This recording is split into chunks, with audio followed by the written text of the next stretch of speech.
Le varech et le wakame sont utilisés dans certains des meilleurs plats d'Asie.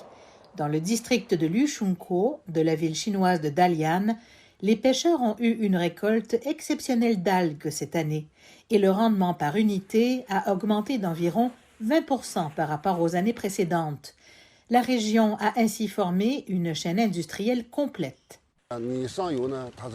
Il y a des entreprises de semis en amont.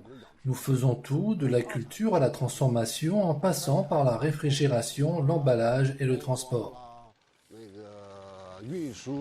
Dans cette région, la zone de culture de l'algue dépasse les 34 km².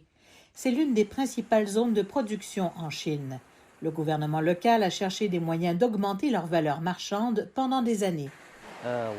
Afin d'intégrer de manière efficace les ressources, nous avons créé une association pour unir l'industrie, former plusieurs marques régionales, élargir la chaîne industrielle, augmenter la valeur ajoutée des produits et assurer un approvisionnement efficace du marché. Le prix d'achat du varech est maintenant d'environ 400 $ américains la tonne. C'est plus du double du prix de 2021 et de 4 à 5 fois plus qu'en 2020. Il a créé une valeur économique d'environ 300 millions de dollars américains. La culture du varech n'est pas seulement bénéfique pour l'économie locale, car elle joue aussi un rôle dans la lutte contre le changement climatique.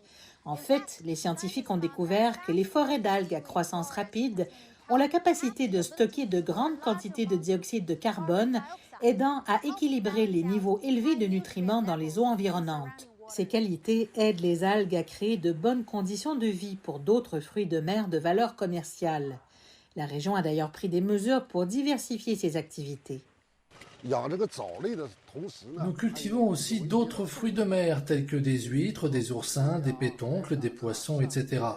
Les déchets de ces produits fournissent des nutriments aux algues. Il affirme que les entreprises de transformation locale ont adopté depuis 2016 des politiques pour protéger l'environnement et que la chaîne de production actuelle est verte et respectueuse de l'environnement.